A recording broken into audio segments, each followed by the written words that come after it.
ये आपके जनसत्ता का आज का संपादकीय पाठ है। देखिए, संपादकीय पाठ ये आर्टिकल एडिटोरियल आपको प्रीलिम्स में, मुख्य परीक्षा में जब आप लोग आंसर राइटिंग करते हैं, निबंध लिखते हैं और इंटरव्यू, हर जगह मदद पहुंचाते हैं।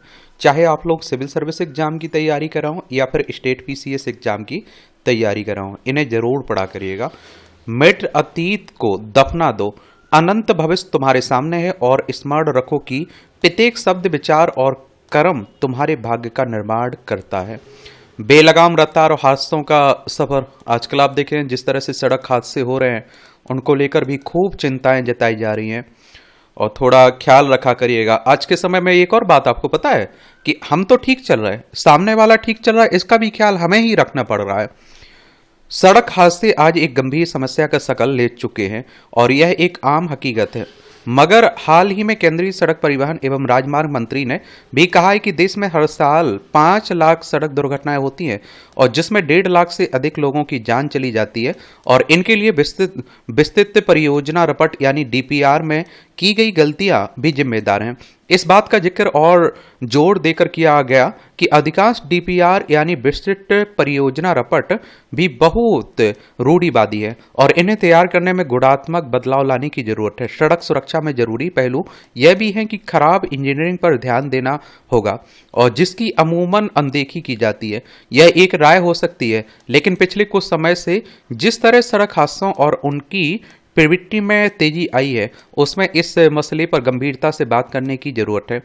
और असल में जब भी कोई सड़क हादसा होता है तो कितने लोग मरे और कितने घायल हुए जैसे आंकड़े की जानकारी देकर अपनी जिम्मेदारी पूरी समझ ली जाती है।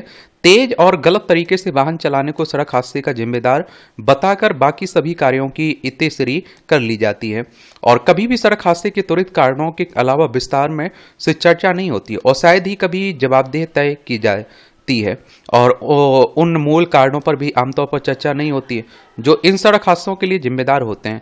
कभी इस बात का जिक्र नहीं होता कि सलाहकार की ओर से तैयार डीपीआर में गलतियां सड़क दुर्घटनाओं का मुख्य कारण है। यह नहीं कहा जाता है कि डीपीआर तैयार करने में कहीं अधिक सावधानी और कई गुना बदलाव लाने की सख्त जरूरत है। सड़क हादसों को रोकने के लिए हमें जिम्मेदारी तय करनी होगी, दोषियों को सजा दिलानी होगी। ऐसा किए बिना लोगों में भय प्राप्त नहीं होगा, मगर इससे पहले सफर के दौरान सुरक्षा के हर पहलू पर गंभीरता से ठोस काम करना होगा। आप लोग खुद देखिए कितने लोग हैं जो अपनी जान को जोखिम में नहीं डालने के लिए आप देखते हैं कि क्या हेलमेट लगाते हैं। बहुत कम लोग देखने को मिल जाएंगे। सीट बेल्ट नहीं पहनते, बहुत कम लोग ऐसे मिलेंगे आपको। बहुत सारे लोग तो इसलिए लगाते हैं कि कहीं उनका चालान ना कट जाए, समझ रहे हैं, इसलिए हेलमेट पहनते हैं कि कहीं चालान ना कट जाए। मतलब अपनी जान की कोई सुरक्षा नहीं है, चालान का डर है।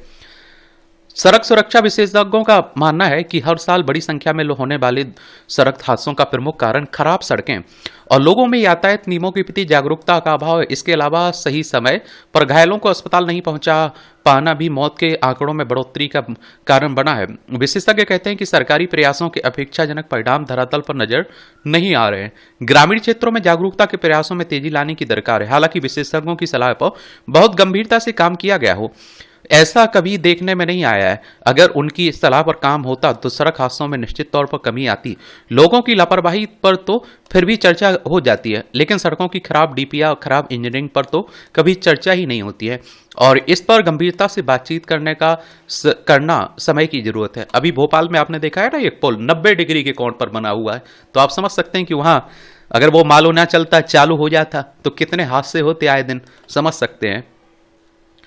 सड़क हादसों पर जहां विस्तृत ब्यौरा जमा करने की कोशिश सीमित है, वहीं पुलिस की कार्यप्रणाली भी हादसे के बाद वाहन का चालन काटने, दुर्घटना होने पर उसे जब्त करने तक ही काम करती है। हादसे के विस्तृत ब्यौरे और जांच तक किसी का ध्यान नहीं जाता है। यह भी गंभीर चिंता का विषय है कि देश में बिचौलियों को पैसे देकर ड्राइविंग लाइसेंस बना लिया जाता है। अभी आप पैसे दे दीजिए, आपको कुछ करने की, प्रैक्टिस करने की जरूरत नहीं है, गाड़ी चलाना नहीं आता है तब भी आपका ड्राइविंग लाइसेंस बन जाएगा, जबकि विदेश में लाइसेंस के लिए बहुत ही कड़ी परीक्षा देनी पड़ती है। जापान में कार खरीदने से पहले पार्किंग की जगह होने का प्रमाण पत्र देना जरूरी है, लेकिन भारत में ऐसी कोई व्यवस्था नहीं है। यहाँ व्यक्ति कार खरीदता है और उसे घर के बाहर सड़क पर ही खड़ा कर देता है, जिससे वाहनों का जाम लगना आम बात है। देश में नाबालिग भी वाहन चला रहे हैं जो सड़क हादसों का न्योता देते हैं, और इन बातों पर कभी चर्चा नहीं होती है। अभी रोड पर आप लोग यहाँ कॉलोनियों में जाइए, घर में उनके रहने के लिए गाड़ी, मतलब बाइक, टू व्हीलर भी रखने की व्यवस्था नहीं है। फोर व्हीलर भी आप देखते हैं कि सरकारी रोड पर खड़ा किए हुए हैं, कोई कहने वाला भी नहीं है।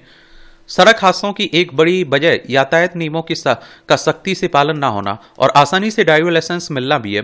कई बार नशे में वाहन चलाना भी हादसे का कारण बनता है। कुछ वाहन चालक इतने अधीर होते हैं कि वे दूसरों से आगे निकलने की होड़ में हादसे को न्योता देते हैं। तो रफ्तार को नियंत्रित करने के लिए सड़क पर गति अवरोधक जरूर बनाए जाते हैं, लेकिन उनके बनाने का कोई मानक नहीं होता है। जहां पर आवश्यकता होती है वहां नहीं बनते। अनावश्यक जगहों पर मानक रहित गति अवरोधक बना दिए जाते हैं, जो दुर्घटनाओं का कारण बन जाते हैं। इन सभी वजहों पर चर्चा होना आवश्यक है, लेकिन शायद ही कभी इन पर गंभीरता से विचार किया जाता है। सड़क हादसों में जान गंवाने वाले परिवारों पर क्या बीतती है, इस पर भी बहुत कम चर्चा होती है। कोई दुर्घटना हुई, कितने मरे, कितने घायल और कितना आर्थिक नुकसान हुआ, बस इन्हीं बातों को आधार बनाकर सामान्य रिपोर्ट तैयार कर ली जाती है।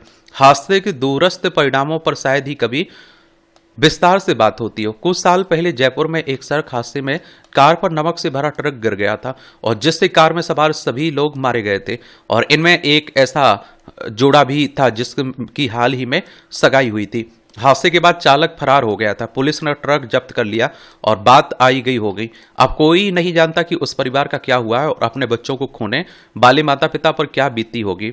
एक उदाहरण से इसे समझा जा सकता है कि एक अनाज मंडी में घरों के सामने फड़ बने हुए थे, जिस पर शाम को बच्चे अक्सर खेला करते थे। मोहल्ला में बच्चों की पूरी टोली थी जो सुबह स्कूल में पढ़ती थी और शाम को इन फड़ों पर साथ खेलती थी। एक शाम टोली में साथ खेलने वाली लड़की सड़क हादसे का शिकार हो गई। दरअसल फड़ों के सामने से अक्सर अनाज की बोरियों से लदे ट्रक निकलते थे।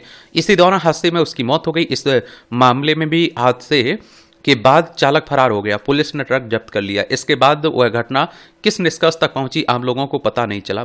सड़क हादसों पर लगाम लगाने के लिए इस समस्या के कारणों और जड़ों पर विस्तार से बात करने की जरूरत है। हादसे के बाद पीड़ित परिवारों पर क्या बीतती है उस पर भी चर्चा होनी चाहिए, और उस परिवार के बच्चों को समुचित शिक्षा और भोजन मिल पा रहा है या नहीं, इस बात का भी पता लगाना चाहिए। हादसे में किसी व्यक्ति की मृत्यु हो जाने का मतलब उस परिवार का बिखर जाना है। ऐसे बिखरे परिवार को संभालने के लिए और उन तक सरकारी और निजी सहायता पहुंचाने के लिए हर संभव प्रयास करने होंगे। क्या करने होंगे? प्रयास करने होंगे।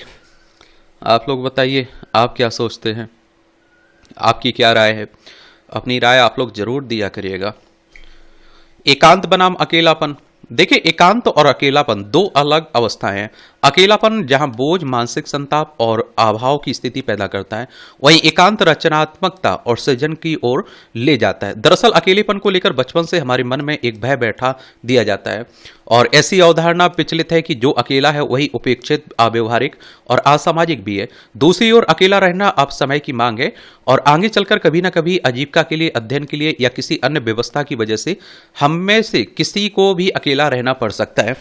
अकेला होना या रहना हमारी परिपक्व होने की निशानी हो सकती है। यह मनुष्य है जो अतिरिक्त रागात्मकता के कारण युवा होने तक अपने बच्चों की सार संभाल के लिए चिंतित रहता है। और आप देखिए, वह भी खास तौर पर भारतीय समाज में, जबकि कई अन्य देशों में स्वावलंबन का पाठ किशोरावस्था में ही सिखा दिया जाता है, और इससे न केवल आत्मविश्वास को बल मिलता है बल्कि नए विचार और अपने आप को समझने का मौका भी मिलता है। इसमें अकेलापन कोई घबराहट की स्थिति नहीं है, इसका सीधा अर्थ है कि हम खुद के साथ हैं, और कई अध्ययनों विद्वानों ने इस पर अपनी राय दी है। अकेलापन तब नहीं होता जब हमारे आसपास लोग ना हों, और अकेलापन उसे कहते हैं जब हम खुद को अपने भीतर नहीं खोज पाते हैं। अकेलापन कोई बीमारी नहीं है, यह एक अभ्यास है उत्तरोत्तर ज्यादा समृद्ध और परिपक्व होने का। स्वयं को कोसना बंद कर देना चाहिए। आत्म प्रेम करने, अपने अंदर की योग्यता और क्षमता को पहचानने की जरूरत है। खुद को किसी से कम नहीं समझना चाहिए, और लेकिन इसका मतलब अहंकार से नहीं है। वहीं एकांत इससे कहीं उच्चतर मूल्य है। यह एक साधना और एक किस्म का आत्मान्वेषी यात्रा है जिसमें स्वयं को खोजना है, और जिसके पास एकांत है वे दूसरों से कहीं अधिक व्यवहारशाली और संपन्न है। एकांत एक तरह का वरदान है और इससे हमारे आत्मबोध की प्रक्रिया तेज होती है और गहरे व स्वतंत्र विचारों का विकास होता है। बाहरी झूठी और तत्कालिक अपेक्षाओं से मुक्ति मिलती है। हमारे ऋषियों मुनियों ने वनों और एकांत में जाकर ही वेदों उपनिषदों की रचना की और सिद्धियां प्राप्त की हैं। ऐसे उदाहरण आम रहे हैं कि अपने शोध कार्यों में तल्लीन वैज्ञानिक कई दिनों तक प्रयोगशाला से बाहर नहीं निकलते हैं। असल में वैज्ञानिकों, कलाकारों और लेखकों को सृजनात्मक कार्यों के लिए एकांत की जरूरत होती है। जब तक खुद से साक्षात्कार नहीं होता, मौन बैठा रचनात्मकता का बीज भी अंकुरित नहीं होता। ध्यान और जागरूकता भी तभी विकसित होती है। बाहरी दुनिया के शोर शराबे आपाधापी से दूर एकांत हमें प्रेरणा देता है, चिंतन का अवसर देता है। अपने एकांत का हमें बेहतर उपयोग करना चाहिए, उसे उड़ान का मौका देना चाहिए। आज का इंसान रात दिन भीड़ और शोर शराबे के बीच रहता है। जब कभी वह खाली बैठता है तो मोबाइल फोन समय बिताने वाला साथी बन जाता है, और कुछ बेहद जरूरी काम नहीं हो तो हम आमतौर पर सोशल मीडिया पर समय बिताने में व्यस्त रहते हैं। मगर इस बहाने हुआ यह कि हम अपने मस्तिष्क में कूड़ा करकट भरने लगे। मौलिक रचनात्मकता के स्थान पर अब कट पेस्ट यानी कि कहीं से उठाओ चिपकाओ की संस्कृति का चलन बढ़ने लगा। इस सवाल को इस तरह देखा जा सकता है कि दुनिया में सबसे बड़ी बात यह समझना है कि खुद से कैसे जुड़ा जाए। कहते हैं ना कि आजकल आप देखते हैं हम लोग हजारों लाखों लोगों से मिल रहे हैं, लेकिन अपने आप से मिलना भूल जा रहे हैं हम लोग। इसीलिए तो कहता हूँ ध्यान किया करिएगा, योगा किया करिएगा, थोड़ा अपने आप पर मेहनत किया करिएगा, अपने आप से मिला करिएगा। हमें स्वयं को खुश रहना और अच्छा अनुभव करना सीखना होगा। अंदर से नकारात्मकता से भरकर हम खुद का, परिवार का और या फिर समाज का उत्थान नहीं कर सकते हैं। हमारे अंदर जो है वही हम बांटेंगे, और अगर प्रसन्नता है तो खुशी और उमंग बांटेंगे। अगर हम शत्रुता से लवरेज हैं तो घृणा और बेमनस्सी ही बांटेंगे। इसके लिए अंतःकरण की शुद्धि, एकाग्रता और शांति चित्त होना अनिवार्य है। और उसको कहते हैं कि भीड़ से आत्मा को अलग कर पाने की क्षमता विकसित करनी चाहिए। मौन की शक्ति की खोज ही वास्तविक खोज है जो एकांत को ऊर्जादायी और सृजनशील बनाती है। ध्यान, योग, ब्रह्मा ज्ञान सब एकांत में ही संभव है। जब हम एकांत में होते हैं तो स्वयं की कार्य योजना बना पाते हैं, अपनी कमजोरियों को देख पाते हैं, अपना वास्तविक आकलन इस मोह देखी प्रीत वाले संसार में कर पाते हैं। और आप देखिए, जो आप देखते हैं कि अपने आप से नहीं मिलते हैं, दुनियादारी के उसमें उलझे रहते हैं, सबसे ज्यादा डिप्रेस, एंजाइटी अवसाद में वही लोग रहते हैं। आप अपने आप से मिली, हकीकत मालूम चल जाएगा, उस समस्या का समाधान भी आपको मालूम चल जाएगा। हमारी कल्पनाशीलता एकांत में प्रबल होती है। सृजनात्मक कल्पना शक्ति से ही श्रेष्ठ रचनाओं और आविष्कारों का जन्म हुआ है। विख्यात चित्रकार विंसेंट वैन गाग अधिकतर एकाकी जीवन व्यतीत करते थे। उन्होंने अपने अकेलेपन का इस्तेमाल अपनी कला की ऊंचाइयों को विकसित करने में किया। लेकिन हमारी युवा पीढ़ी को हर समय पार्टी चाहिए, शोर शराबा चाहिए, और परिणाम स्वरूप मौलिक सृजन का अभाव हो गया है। अगर मौलिक सृजन हो भी रहा है तो उसमें गहराई के बजाय भावनात्मक छिछलापन दिखाई देता है। अगर प्रकृति का अनुभव करना हो या स्वयं की क्षमताओं का आकलन करना हो तो हमें अकेलेपन की जरूरत पड़ेगी। अपने सपनों और लक्ष्यों पर काम करने के लिए भी एकांत के क्षण चाहिए होते हैं। एकांत में रहने वाले व्यक्ति की आत्मनिर्भरता चरम पर होती है, वह विवेकपूर्ण निर्णय ले सकता है। इसलिए एकांत के महत्व को जानने की जरूरत है और इसे किसी अभाव के बजाय एक अवसर की तरह लाना चाहिए। यह हमें मानसिक और आत्मिक समृद्धि की ओर ले जाएगा, और आप देखिए जीवन को गहराई से समझने का मौका भी देगा। या देखिए टिप्पणियाँ रहती हैं, इसकी पीडीएफ आपको एजुकेशन सर्कल प्लेटफॉर्म है ना टेलीग्राम पर, वहाँ डाल दी जाती है। वहाँ से जाकर आप लोग डाउनलोड कर लिया करिएगा, पढ़ लिया करिएगा। कसौटी बस सूची, इसमें कोई दो राय नहीं कि देश की लोकतांत्रिक प्रणाली को मजबूत करने के लिए होने वाले चुनाव में सभी वैध मतदाताओं को मतदान का अधिकार होना चाहिए, और नियम के मुताबिक आपात्र लोगों को मतदाता सूची से हटाया जाना चाहिए। इस सूची से बिहार में मतदाता सूची के गहन पुनरीक्षण के लिए निर्वाचन आयोग के निर्देश के मायने समझे जा सकते हैं। देखिए अभी विधानसभा का चुनाव है ना बिहार में, और ये विधानसभा का अगर आपको चुनाव लड़ना हो तो आपकी उम्र कम से कम कितनी होनी चाहिए, 25 साल होनी चाहिए। अधिकतम उम्र की कोई सीमा नहीं रखी गई है। विधायक का चुनाव डायरेक्ट जनता के द्वारा होता है। अगर आपकी उम्र 18 साल हो चुकी है तो वोटर सूची में आप लोगों का नाम जुड़ चुका होगा और आप लोग वोट डालने भी जाते होंगे। ये चुनाव करवाता कौन है? इलेक्शन कमीशन ऑफ इंडिया, भारतीय निर्वाचन आयोग, एक संवैधानिक संस्था है। संविधान के अनुच्छेद 324 के तहत चुनाव आयोग की स्थापना की बात की गई। 25 जनवरी 1950 में स्थापना हुई थी। 25 जनवरी को आप लोग मतदाता दिवस मनाते हैं। नई दिल्ली में हेडक्वार्टर देखने को मिलेगा। सुकुमार सेन पहले मुख्य चुनाव आयुक्त थे। ये बिहार है, पटना इसकी राजधानी। अंतर्राष्ट्रीय सीमा नेपाल से लगती राज्यों में उत्तर प्रदेश, झारखंड, पश्चिम बंगाल से लगती है। विधानसभा में 243 सीटें हैं। विधान परिषद में 75 सीटें हैं। राज्यसभा में 16 सीटें हैं। लोकसभा में 40 सीटें हैं। 98,940 वर्ग किलोमीटर में फैला हुआ है। और नीतीश कुमार यहाँ के मुख्यमंत्री हैं। आरिफ मोहम्मद खान यहाँ की राज्यपाल आपको देखने को मिल जाएंगे। तो आप देखिए, सवाल है कि अगर इस सूची को दुरुस्त करने के क्रम में किसी मजबूरी या फिर अन्य परिस्थितियों की वजह से वैसे लोग भी मतदान के अधिकार से वंचित हो जाते हैं जो वास्तव में इसके हकदार हैं, तो इसकी जवाबदेही किस पर होगी? यह सही है कि समय समय पर अलग अलग वजहों से आपात हो चुके लोगों को मतदाता सूची से बाहर करने की जरूरत होती है, लेकिन अब नई परिस्थितियों में जिस तरह चुनाव आयोग ने सूची के पुनरीक्षण की प्रक्रिया की शुरुआत की है, उसमें इस बात की आशंका खड़ी हो गई है कि क्या इसमें बड़ी तादाद में वैसे भी लोग मतदान के लिए आपात करार दिए जाएंगे जिनके पास आयोग की ओर से मांगे गए दस्तावेज किन्हीं वजहों से उपलब्ध नहीं है। मतदाता सूची को त्रुटियों से रहित बनाने का काम निश्चित तौर पर संवैधानिक रूप से सही है, लेकिन विपक्षी दलों की ओर से इसके उचित पर सवाल उठाने के भी अपने आधार हैं। आयोग की ओर से इस सूची में बने रहने के लिए जिन स्वीकार्य दस्तावेजों को प्रस्तुत करने का निर्देश दिया गया, बिहार के बहुत सारे लोगों के लिए यह एक बहुत बेहद मुश्किल काम होगा। ऐसे लोगों में भी की भी अच्छी खासी होगी जिनके पास खुद को सही साबित करने के लिए जरूरी दस्तावेज नहीं होंगे। अगर वे इन्हें नए सिरे से बनवाने के काम करेंगे तो इसके लिए समय की जरूरत होगी। और बिहार में आप देखिए शिक्षा कितनी है, लोग जागरूक कितने हैं, जबकि बिहार में अक्टूबर में ही विधानसभा चुनाव होने हैं। मतदाता सूची को दुरुस्त करने के लिए महज 1 माह का समय दिया जाता है। स्वाभाविक है कि इस समय के चुनाव पर भी सवाल उठ रहे हैं। ऐसे में प्रक्रिया पूरी होने के बाद आयोग की ओर से विधानसभा चुनाव के लिए जो अंतिम मतदाता सूची प्रकाशित हो जाएगी, अगर उसमें शामिल होने के पात्र लोग किन्हीं वजहों से छूट गए तो उनके दावों और आपत्तियों के निपटाने के लिए क्या व्यवस्था की जाती है? आप सोचिए 60% जहां मतदान होता हो, यानी कि 40% लोग मतदान ना देते हो, वहां जागरूकता का आप समझ सकते हैं आलम क्या होगा। यह छिपा नहीं कि बिहार में एक बड़ी आबादी ऐसी गरीब और कम शिक्षित लोग हैं जिनके पास सरकार की ओर से जारी आधिकारिक दस्तावेज नहीं होंगे। खासतौर पर जन्म पंजीकरण के मामले में काफी पीछे रहने की वजह से बहुत कम लोगों के पास जन्म प्रमाण पत्र है। हालांकि हास्य के समुदाय के ज्यादातर लोगों की पहुंच आधार और राशन कार्ड तक है, और जिनकी मांग आमतौर पर हर चीज के लिए की जाती है, मगर यह समझना मुश्किल है कि आखिर किन वजहों से इन्हें स्वीकार दस्तावेज की सूची से बाहर रखा गया। आधार कार्ड को निर्वाचन आयोग की ओर से भले ही यह कहा गया जा रहा है कि ज्यादातर लोगों को ताज़ा दस्तावेज जमा करने की जरूरत नहीं होगी, लेकिन जितनी बड़ी संख्या में लोग इस दायरे में आएंगे उनके लिए भी निर्धारित दस्तावेज जमा करना आसान नहीं होगा। इसलिए बहुत सारे लोगों की मतदाता सूची से बाहर होने की आशंका जताई जा रही है। विपक्षी दल इस कवायद को समान अवसर के खिलाफ बता रहे हैं। ऐसे में आयोग के सामने सबसे बड़ी चुनौती यह सुनिश्चित करना है कि नए नियमों की वजह से किसी भी वैध मतदाता के मतदान का अधिकार का हनन ना हो। महंगा सफर।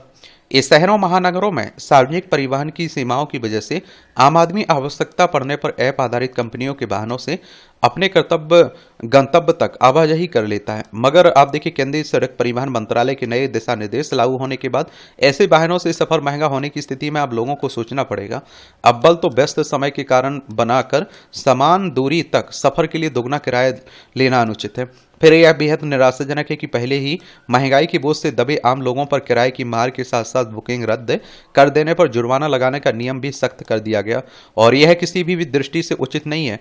इससे यात्रियों के लिए मुश्किलें बढ़ जाएंगी, क्योंकि अक्सर ऐसा पाया गया कि कैब कंपनियों की गाड़ियां समय पर नहीं आती। ऐसे में लोगों को बेबस होकर अपनी बुकिंग रद्द करनी पड़ती। वही चालक की मनमानी किसी से छिपी नहीं है। वे कई बार यात्रा का डिजिटल भुगतान करने पर जोर देते हैं और पसंद का गंतव्य न मिलने पर खुद भी बुकिंग रद्द कर देते हैं। हालांकि अब ऐसे चालकों की नकल कसने के लिए उन पर जुर्माना का प्रावधान किया गया है, लेकिन चिंता की बात यह है कि राज्य सरकारों को नए दिशा निर्देश लागू करने की सलाह के बाद आम लोगों पर इसका आर्थिक बोझ बढ़ेगा। व्यस्त समय में किराया बढ़ाने का चलन नया नहीं है, मगर मूल्य निर्धारण का यह मनमाना तरीका आखिरकार यात्रियों की जेब पर भारी पड़ेगा। कैब सेवा प्रदाता कंपनियों को दुगना किराया लेने की अनुमति देने से पहले यात्रियों की शिकायत सुनने और उन्हें दूर करने की जरूरत थी। हाल में आए एक सर्वेक्षण में आधे से अधिक यात्रियों का कहना है कि इन कंपनियों की सेवाएं बेहतर नहीं है। कई बार तो गाड़ियों के लिए देर तक इंतजार करना पड़ता है। वाहनों की साफ सफाई और चालकों के खराब व्यवहार पर भी लोग प्रयास सवाल उठाते रहे। अचानक किराया बढ़ा दिए जाने से लोग पहले ही परेशान थे, अब तो सीधे सीधे लोगों की जेब से दोगुना किराया वसूलने की व्यवस्था थोप दी गई। नई दिशा निर्देश से आखिरकार आम लोगों को ही नुकसान होगा। इस तरह से आप देखेंगे कि आज के संपादकीय पाठ में जो आर्टिकल हैं उनकी कहानी कवर होती है। आप लोग पढ़ते रहिए, एंजॉय करते रहिए। आपका कोई सवाल हो, मेरे लिए सुझाव हो, तो आप लोग जरूर बता सकते हैं। धन्यवाद।